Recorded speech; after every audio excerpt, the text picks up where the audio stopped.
Hello, good evening, and welcome to the Sunflower and Nightshade podcast. Sunflower and Nightshade. I am Caitlin, And I am Nathan.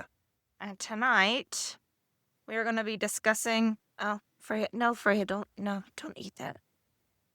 Sorry, Well, since she's guys. already talking to Freya graduated her training today. She did, guys. She graduated her, like, basic aggression training, and it wasn't even aggression training, but we worked on some reactive stuff and Coping mechanisms cope. for when she gets super anxious.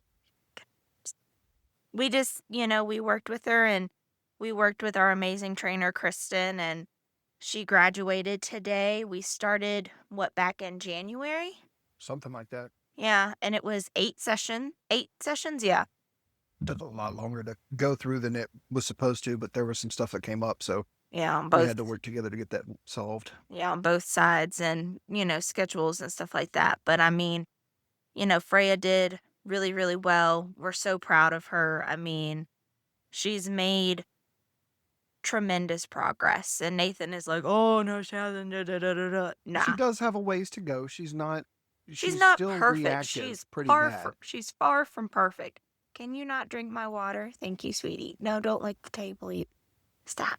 But she is doing amazing. They did a great job helping us learn how to cope because when you own a dog with anxiety or aggression issues or even a bad stomach, you have to adjust how you interact with that animal. So it really was a lot of training for us to learn how to interact with Freya. So And especially with Nathan not ever, having really an indoor dog before. I mean, I've lived with people who have had dogs. but you've never had it's never one been mine, of your own. my responsibility. Yeah. And I mean, and so now we have the building blocks to, continue to grow in her, learning. And she gonna continue to be the goodest little girl in the whole wide world. Yes, her is. She gives Caitlin the side eye when she talks to her like that. She doesn't when I do it, but she gives Caitlin the side eye. So, Usually she wags her tail, but right now she's giving me the side eye because she's comfortable on the couch. but we're going to get into the episode now. Yesterday we did the worst anime dads, but today we want to do the best animated dads because it was kind of hard to think of a really good anime dad. I think that's like a lot of them need like a lot of work, but you have people like Kakashi Sensei and Naruto and Piccolo and Dragon Ball Z. father figures. Yeah, who become father figures, All Might. But you don't really have like an initial good father. I guess Bardock, because he did try to defend his kid from the world, but like, or from his whatever, from Frieza. But like, it's really few and far between in the animes that I watch anyway. I mean, I think that's kind of, and this is going to sound crazy, I feel like that's part of anime is that you're going to have daddy issues. Truly, you're going to have daddy issues or you're going to have like parent issues. Like, for instance, in Attack on Titan. First off, he was a doctor. About that yesterday, so we won't go back into that right now. Right, well, no, but what I'm saying is like, you're either going to have daddy issues like Dobby did in My Hero, or you're going to have parent issues where you have no parent or your parents get eaten like in Naruto or in Attack on Titan. Yeah. And a lot of characters do go through that, but that's in anime. In American I feel like shows, it builds character for the anime characters. It's just part of the trauma that gets the show started. But in American animation, it's not much better, right? Like, you don't have the shitty dad that makes you a monster or your dad goes off to fight the world, but you have like Peter Griffin who uses his kids as props for his stupid schemes, or you have Homer Simpson that quite literally chokes out his son. Yeah. So it's not the same as the anime stuff because the dads in that are kind of the center, right? American Dad, the same way. Yeah. But we're gonna talk about good dads. Let's give some props to some good animated dads. Yes. I went first for bad dads, so you can go first for good dads. No, I went first for bad dads. No, I went first for bad dads. Oh wait, you're right. You did go first. Sorry, my bad. Gosh, Um, let me close out the show for once. Nathan? hi.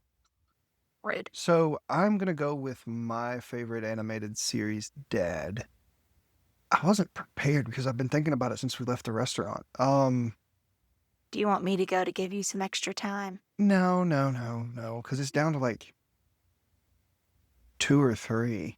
Well, just kind of list off your top 3. I have one, but everyone knows what my number 1 is. Yeah, they should know. The first episode of our podcast should tell them that. Um, I think like as far as like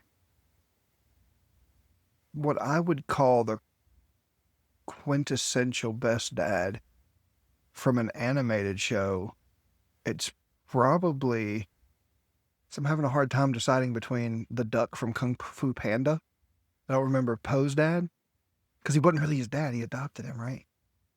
It's still a dad. Yeah, but I mean, like he chose to adopt a panda, and he ran a noodle shop with a son who ate everything, right? Well, okay, so I feel like he had the noodle. So the noodle shop was a family thing. So that had been passed down to him. And I think it was like him and his wife couldn't have kids. So they adopted a kid. Oops. Sorry, guys. But so they adopted a kid. They didn't know that he was going to grow up to eat everything. Yeah, I mean, I agree completely. I think he was I a had to good pull dad. up that picture again because I had a specific way that I wanted to talk about it. Um, and I can't remember which one it was now. Oh my God. But I would say also, my one of my tops is gonna be the dad from Powerpuff Girls. Professor X, right? I gave you that idea. You did I say that, did. and then I saw him on the list, and I was like, you know what? I'm gonna let Caitlin have this one. I'm gonna say it because I know you're not gonna say it. He definitely deserves it because he created these girls in his lab, and that's kind of weird. But he did like he was a good dad. Well, he really, he excelled with the cards that he was dealt. He didn't accidentally, good Lord. He didn't mean to put Chemical X in there to make him have superpowers. And it was an accident. So instead of killing them or shipping them off to an orphanage or whatever, he was like, you know what? I did this. So I'm going to be these girls' father. Absolutely, absolutely. I do 100% agree. Um, he did it. He took responsibility, and he really did to step up. And I think he did a really good job, with having children with superpowers. I'm talking like they're actually children with superpowers. But for someone who had kids with superpowers, I feel like he really, you know, he he just really ran with the being a how do I want to say this? He ran with being a dad Okay. because he punished them. Like they were grounded, they had to clean their room and they had to do everything. So he didn't give them special treatment for being the Powerpuff Girls. Like he congratulated them and said, like, good job, girls. He wanted them to be safe. But he also treated them like normal kids. He sent them to school. Like he didn't just keep them locked away, kind of like, I know this is going to sound crazy, but kind of like the Teen Titans. He didn't like keep them locked away. So you want to hear something that I just thought? Powerpuff Girls? Actually, no, because it came first. Attack on Titan was Powerpuff Girls for adults. No. Yes. Chemical X is what made Mojo Jojo, which was one of the big villains. Professor X made Mojo Jojo. I'm pretty sure. I don't think Professor X made Mojo Jojo. Okay, Google. Did Professor X make Mojo Jojo? On the website dictionary.com, they say, after JoJo pushed the professor aside to take the brunt of the spill, Chemical X caused JoJo's genes to mutate, resulting in his characteristic green skin, exposed brain, genius-level intelligence, and revved-up name, Mojo Jojo. So technically, he didn't make Mojo Jojo. They worked together. He was like a test monkey, basically, is what that's saying. Monkeys didn't have genius level intellects in that universe. Mojo Jojo is the one.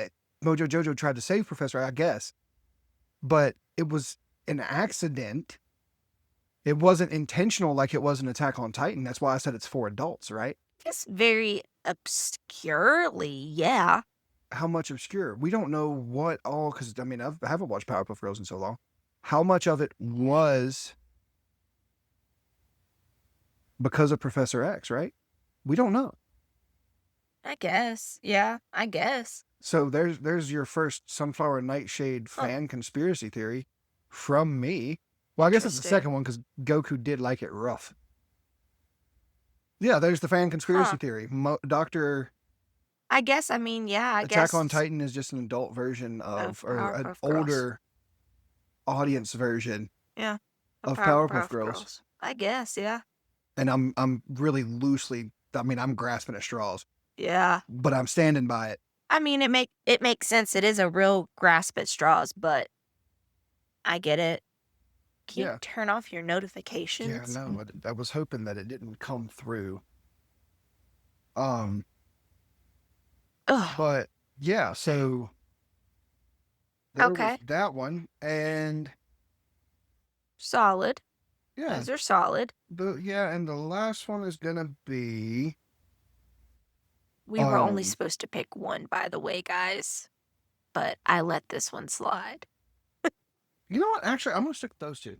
I Okay. actually am gonna stick with those two Heard? because a lot of the other ones are kind of the same story, but those two were thrust into it, right?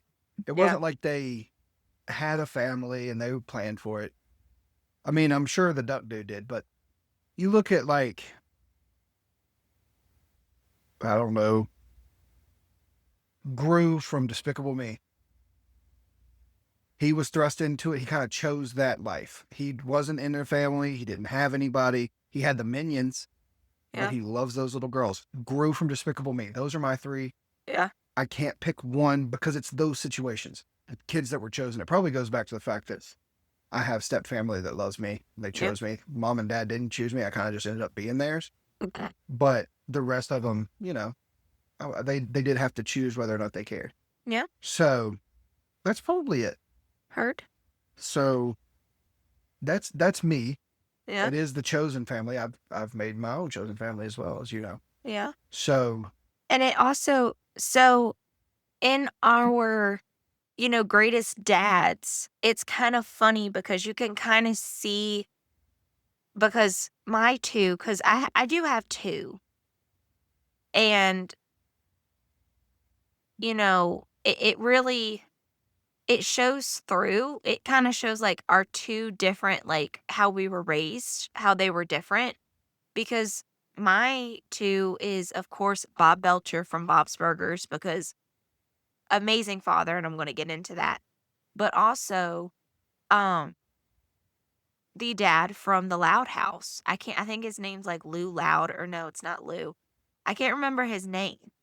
But the dad from the Loud House, like in the first, few seasons, you didn't really see them. But, they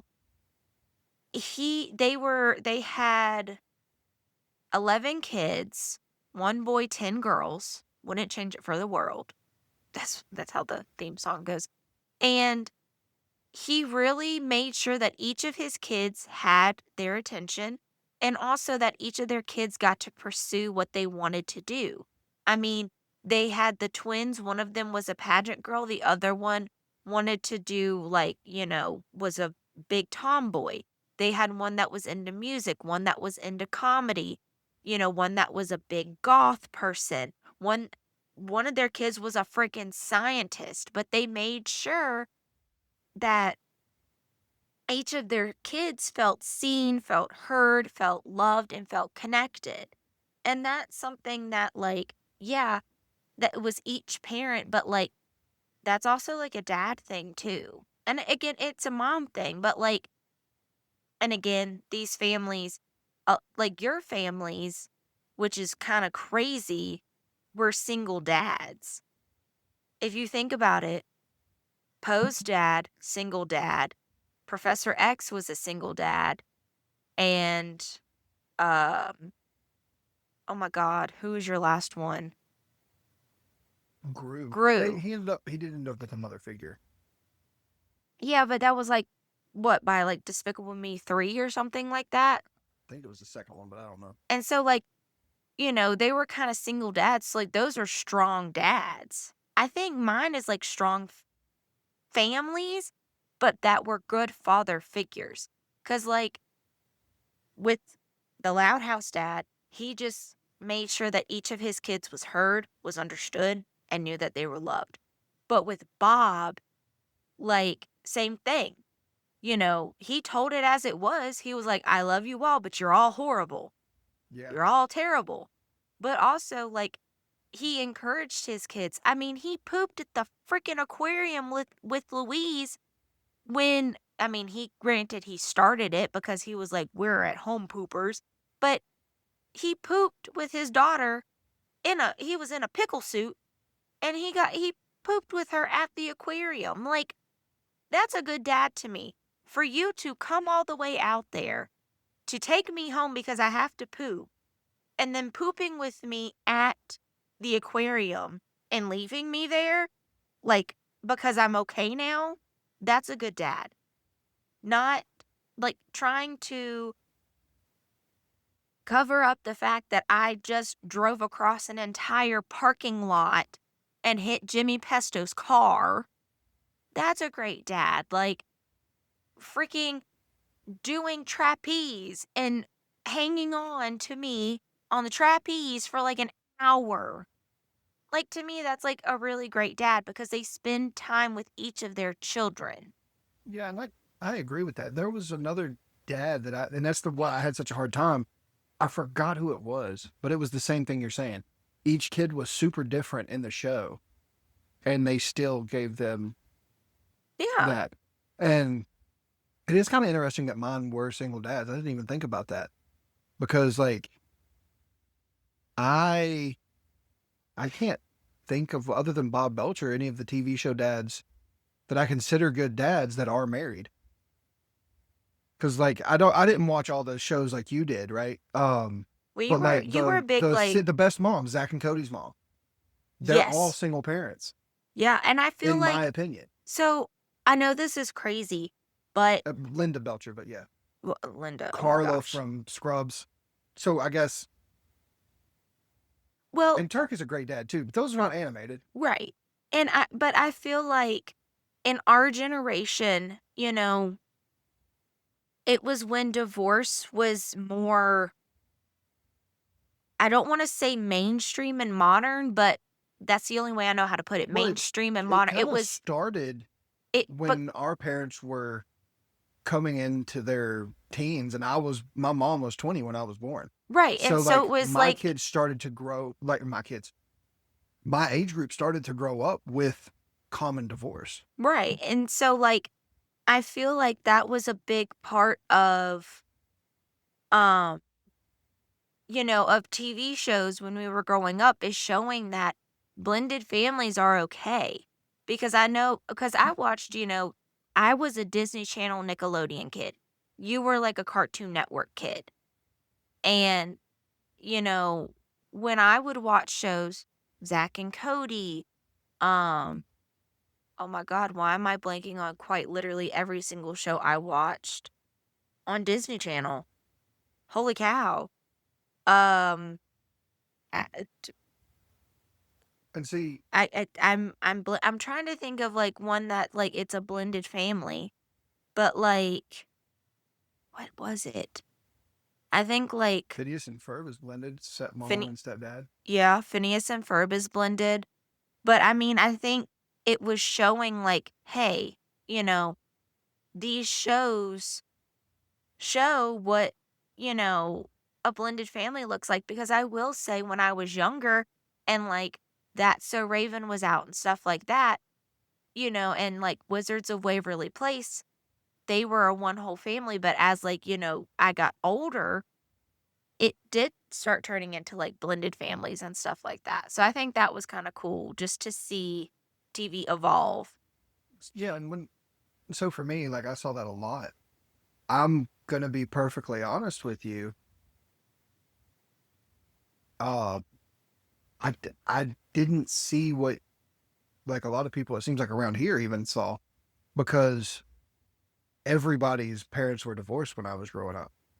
Like where I grew up in West Virginia, like I don't know everybody's family's business, but like my best friends, Thomas and Alex, their mom and dads were divorced. Bucky and Corey, their parents weren't together by the Yeah. time I met them. And I don't think any of my, like, I think I had one friend growing up that her parents were divorced, and like, but her dad like was never in her life or anything. And so her stepdad was her dad. But like, other than that, I mean, and I feel like, I know this is going to sound crazy, but I feel like it's that Southern Baptist. And because that's how I was raised, with Southern That's what Baptist. it was back where I grew up. Everybody went to church on Sunday. Like Yeah, but it could. we didn't really, but like it's the same there. Like religion's a lot more prominent there than it is here, if I'm being honest. Yeah. Everybody wants to talk about it all the time and then go steal from the person next door. But it is, I don't think religion has anything to do with it. Well, I think like, it's just the circumstances of you live in a small town, you get married early, you have kids early, you don't yeah, realize that you made a mistake with the person you were with. You love your kids, but you don't love the person that you married. Or you yeah, do love the person that you married, but you were too young, didn't understand how the world worked. yeah, Then you look at people out here, there is culture, there's experience, there's a lot more people to meet and know to understand how the world actually works. And a lot of it is that it doesn't happen as much back home now because we have the internet and stuff, but like the seclusion from the outside world, you only yeah. know what you see.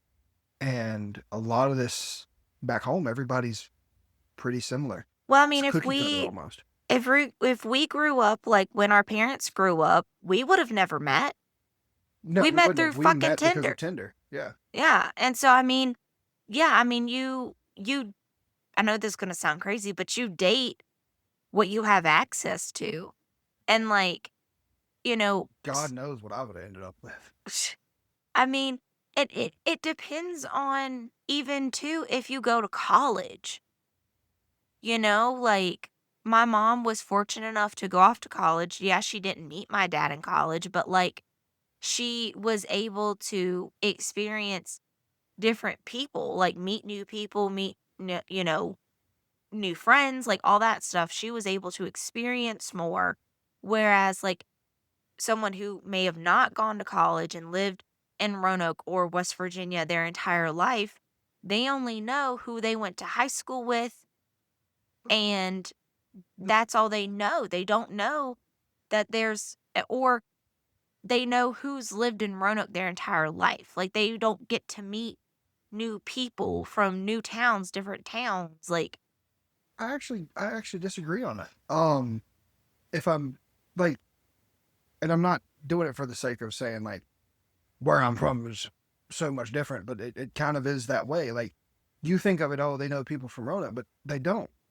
Where your dad and I work, we meet people from all over the world, and we have experienced different cultures, met people from a lot of different places. And I'm even living an hour up the road in Christiansburg. That's a smaller town. It was still the same way. I got to meet people from Switzerland. I've met people from South Africa. I've met people from Canada. Um, so I've that's not what I'm talking. I'm no, not but talking about let meeting me people. let me finish what I'm saying though. Back home in West Virginia, it's the same 20 people that live within a mile radius of you for 50 years. Like it's not. There's no experience. There's no one like new coming Yes, in. there's no who would come there. Okay, I So get he it. would. There's not like a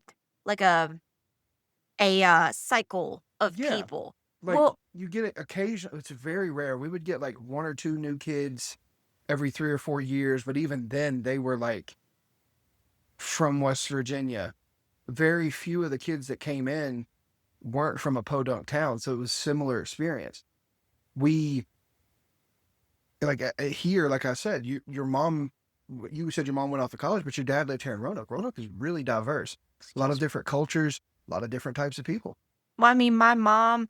So I don't know if I've told you how my parents met. I don't think So so. my mom's best friend I only is met through Denise, but I don't know the whole story. yeah. So my mom's best friend Denise is my cousin now because she's my dad's cousin. Yeah. But she was your cousin from the beginning because she's Well, your dad's yeah. cousin. But so that's how they met. So like, my mom would be over there. My grandma would maybe have to go to work. I don't know, whatever. And would drop my dad off with Della. And they like grew up together some, not a whole lot. Like they didn't know each other that much. But that's how they met is through Denise. Truly, if Denise wasn't if it's weird. It's weird because if that wasn't a thing, I wouldn't be here. Well, it's the same way with like my parents. Mom lived in West Virginia. Dad lived in Welch, which was an hour away.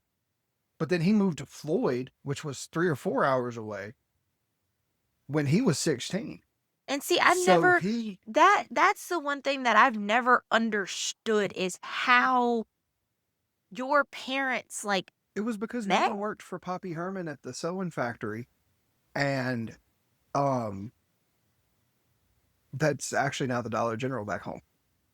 Used to be a skating rink after it was a sewing factory. But anyway, so yeah, Nana worked for them and they met somehow through that. It was weird. They've told me the story, but So did your so I don't know if Nana set them up or if they just happened to see each other in the parking lot one day. Like, I right. really have no clue. But Poppy Herman, so your dad's dad, Mm-hmm.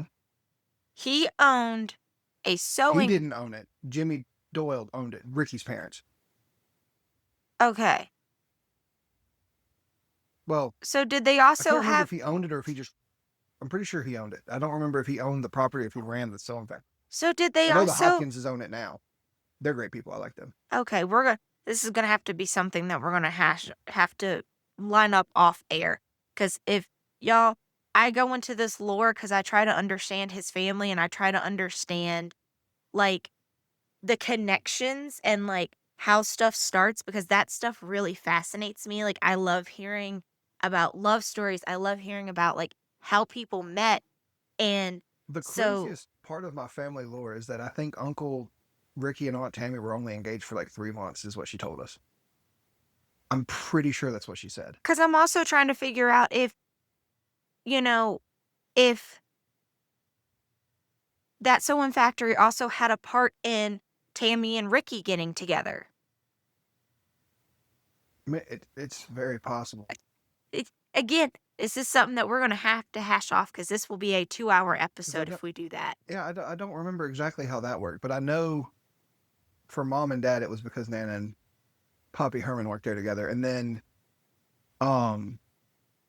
because of the sewing factory being there, it really did jumpstart my life. There was also a cool thing. It's even weirder because Tina and James moved to Floyd.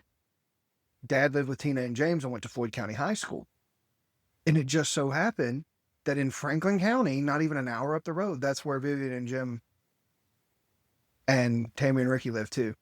Like it within that hour and a half area, the whole family. Because Mama Betty moved there because of Tina and And see, like that is the one thing that is so crazy is that like everything like everybody knew everybody. Cause like, grandma and grandpa met because grandma worked at a grocery store and grandpa came in and like they started talking. They fell in love with grandpa I don't know how grandma Betty and Leo met. I don't know how they met, but grandma Betty and Uncle Vernon Uncle met Vernon. Oh my Grandpa God. Vernon? Grandpa Vernon. Good Lord. Don't know where the hell that came from. Okay. Uncle Vernon from, isn't it Vernon and Petunia? I have no idea. I don't We know. watched Harry Potter last night, y'all. I don't know where it came from, but what they always said is he fixed her roof and he never left. Yeah. Like, and that's the truth. Like, and so that, like, it's just, Everybody knew, and honestly, growing up, Mom and Gary were like high school adjacent too. Like they went to high school together, it's just crazy how, and like, they weren't ever a thing. I don't think. I think that's what Gary said. it's just crazy because, like, you could have known these people. You could, and it's just, and you probably did. It's just, it's weird. Fate is weird. And as Tina says, it's fate. It's great. That's a really great way to remember it, I think is how it goes. All right, we're gonna call this a night. Thank you guys for listening. I am Nightshade. I'm Sunflower. It's Nathan and Caitlin, but I'm being weird. I said it's Nathan and Caitlin, but I'm being weird. You can't hear me all the way over the whisper. I could hear Oh, you okay. whisper. Thank you very much. So we're gonna go ahead and get off here. That's our animated dads. You guys have a great time. Good night. Bye.